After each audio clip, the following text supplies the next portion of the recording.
In today's video, I'm gonna teach you how to buy land step by step. I'm gonna walk you through the entire process. And at the end of today's video, I'm even gonna tell you how much my land costs. So hit the like button now or hit the like button later, but I'm diving right into the video. Step one is figuring out exactly what you want. This step should actually take you the longest, or more so, the more internal thinking. Sit down with a pen and a pad, and I really mean that. A pen and a pad. Write this down. And you want to know, do you want land with trees, water? Do you want something near a certain destination? You have to really think about what you want and what you have going on. Land that you would want to buy for homesteading or farming is completely different than land that you would want to buy for starting a glamping business or a tiny home business. You need to be honest with yourself. You need to know what you're looking for before the search even starts. Don't just dive out there and just start figuring things out, because what you're going to do is waste a lot of people's time and your own energy. A lot of the times the pieces of land that we're looking for, they're not right down the block. They're like an hour, 2 hours away from where we live. So you're gonna be wasting your own time, money, right? You're also gonna be wasting the agent's time and the agent's money. That being said, it's a-okay to change what you're looking for. While your search is underway, you're gonna start noticing things, right? And I'm gonna talk about that a little later, but it's a-okay to change what you're looking for while you're there and you're seeing it firsthand. But let's not forget, if you don't know where you're going, you won't know when you get there. So have a plan and stick to it. Step number 2 is to have your financials squared away. Scared money don't make no money. So get your money ready before you start. Do you need to pull money out of your Robinhood account because you've been wasting your money away, YOLOing it on meme coins? Well, get all that ready before you even start. Pull your money out of whatever accounts you can have and make sure it's liquid and ready to go. As you're going through your journey, things may shift, change, and move quicker than you think. And you want to be prepared for that. I've seen it happen where people think they're about to buy a piece of land, or buy anything for that matter. They're happy, they're ready to go, they think things are moving forward, but Quick Draw McGraw has sent their money already over in, or has put in a down payment or a deposit to move things along forward. Don't let that happen to you. Lastly, before I go to step 3, I want you to be honest with yourself. Do not overpay when you buy land. It will ruin you. The reason being is you will not be able to have any money budgeted left over to build what you want to build. And I promise you, whatever you're thinking about building or using this land for, it will cost you at least 2, probably 3 times more than you think it will. So have your money ready. You don't want to shoot yourself in the foot before you even get started on whatever crazy scheme or whatever crazy project you got cooking up for this new land that you're about to buy. No, seriously, I know this isn't financial advice, but please be realistic. I don't want you guys wasting your money. If you need more time, save up a little bit longer, but please do not waste your money buying land, starting a glamping business, or doing anything for that matter, because some dude dressed like a creamsicle in a neon hat told you to do it. That's just dumb, right? Step 3 is to start your search online. One of the beautiful things about buying land in 2022 is that most agents, I don't care how remote the land is, okay? It could be underneath a cave. You will be able to find a listing for that land online. So I want you to spend a lot of time looking for land online. It's free to do. There's nothing holding you back from looking at 5 to 10 listings every week. This step is when you start learning about the market. It doesn't matter how much info I give you. The only thing that is true and real is what's going on in the market and what you're looking to buy. I can't tell you what's a good price. The market dictates that, no matter what you want to think. But what you can do is be an extremely informed consumer, okay? And this is where that starts. Step 3.5 really, because it's not step 4, so I'm gonna call it step 3.5, is to start talking and communicating with the agents of those listings. You're gonna feel so weird when you do this. You're gonna feel like a fraud. You've never bought on land before. This person across the phone is asking you all these weird questions. They're asking you stuff that you haven't even thought of yet. That's great. It's a-okay to learn from people, okay? So if the agents over the phone or via email ask you any questions that you haven't thought of yet, or if they ask you something that you're unfamiliar with, write those down and start doing your research. Knowledge is king as you go through this process. And honestly, if this is too much work for you, turn off the video and unsubscribe from my channel. Please don't, please don't, please don't. I have a dog to feed. Okay, I'm lying. I really don't have a dog, but I have 2 godsons. Now, the last pro tip is talk to multiple agents. Every agent you talk to is gonna make you feel like you're the belle of the ball. You're the only person they're talking to. Come on, guys, we know better than that. We all have dating apps. I hate to tell you, but your agents are talking to other people. And you should be too. Don't believe me? There's tons of stories online where someone's agent sells the land that they just saw to someone else later that day. On top of that, I don't think it's scummy because you actually plan on buying a piece of land. You're not wasting anybody's time. The person who shows you the right piece of land is the one who's gonna get your money. This is capitalism. We have to play the game, people. Step 4 is to take your virtual search into the real world. You've been dating these agents. You guys have been texting back and forth. Things are moving forward. Get dressed and go. Now, what I want you to do is look at least 10 pieces of land in person. You should have looked at least 30 to 50 of them online. And I know it's gonna be a little bit more difficult getting out there and seeing them in person, but please do so. You wanna see as many pieces of raw land as you actually can. While you're out there, you'll start noticing things. Oh, you thought you wanted land that was on the top of a mountain that looked very nice? Can your car even get up there? And be honest with yourself, can those knees even get up there? You're not the high school track star that you used to be. Bruh. Also, be sure to walk these pieces of land. A lot of them are gonna be very untamed. The grass will be high and that is a-okay.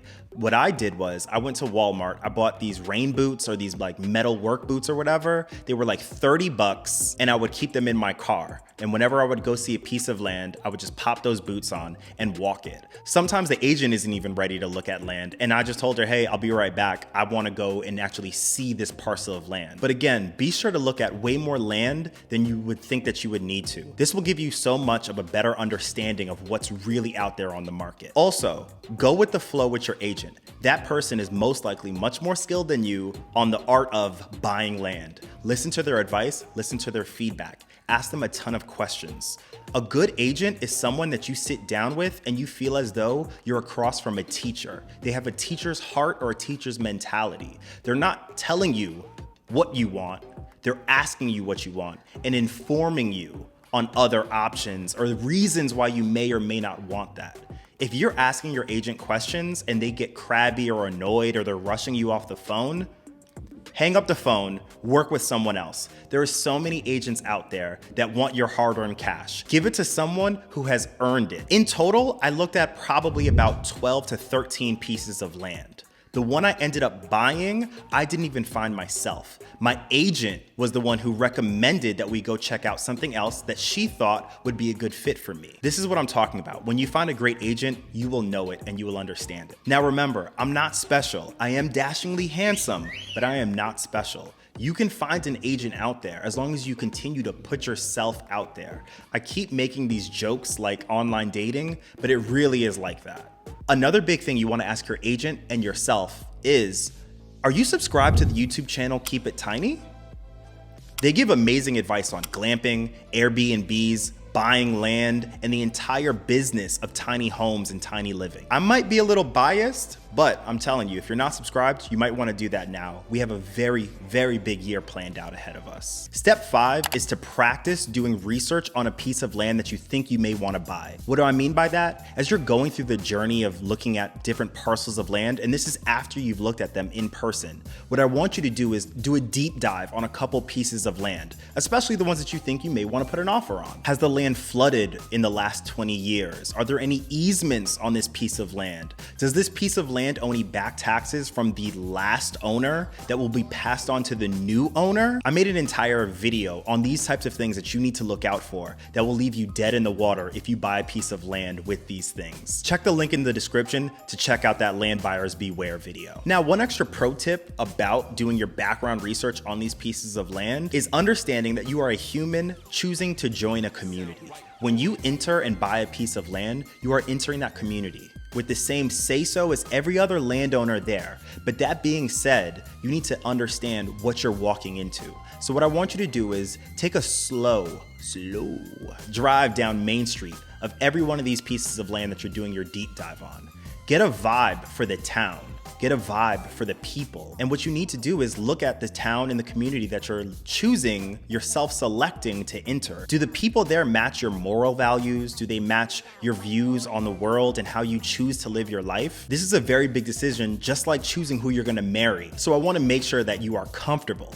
I even took it a step further. I walked down Main Street. I started talking to people, waving hello. I even went to the local bar, sat down, had a beer, and just started chatting it up. Now, step 6 is to do step 3 and 5 over and over and over again until you can do the entire process extremely fast. You wanna do step 3 and 5 so much that you are so comfortable that when we get to the lucky number, step 7, the number of divinity, you feel like you are ready to go. And step 7 is making an offer. At this point in your journey, you know exactly what you want. You have your financials squared and ready away. You've done online research. You've met people in person and saw land in person. You've done background checks and you found the perfect piece of land for you. By the way, if you don't find that, keep searching. It is out there. Don't buy a piece of land that you do not holistically love from top to bottom. Land doesn't go away. It's not a car. You don't get a new one every 10 years. I literally plan on passing the land that I own down to my 2 godsons, and I'm so happy I'm gonna be able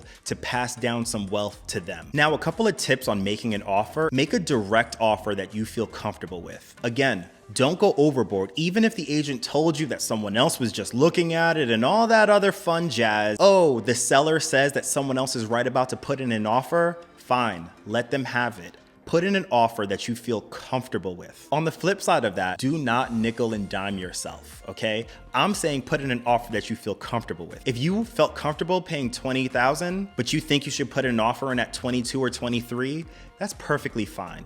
I'm just saying don't go from 20 grand to 80 grand because all of a sudden this land is so hot because there's so many people looking at it. Another thing you're gonna wanna do is pull the trigger fast. This is why I said you need to get very comfortable with step 3 and step 5. Let's be honest out there, it is a seller's market. And that's why I want you to be so informed and most importantly, have that money ready to go, ready to fly. If you don't believe me, look back at some of those listings that you saw online. I promise you about 50% of them, at least 50% of them, are already sold. Things are moving very fast out there. As you're putting in these offers, don't get attached. You're not married to this piece of land until you're married to it. If, for whatever reason, the deal doesn't work out, that's a-okay. Why? Because you feel solid in your choices and your decisions, and you feel as though you've been doing the process enough that you will be able to find another piece of land, and it will work out for you. And if you do that, you might end up like me and thousands of other Americans out there,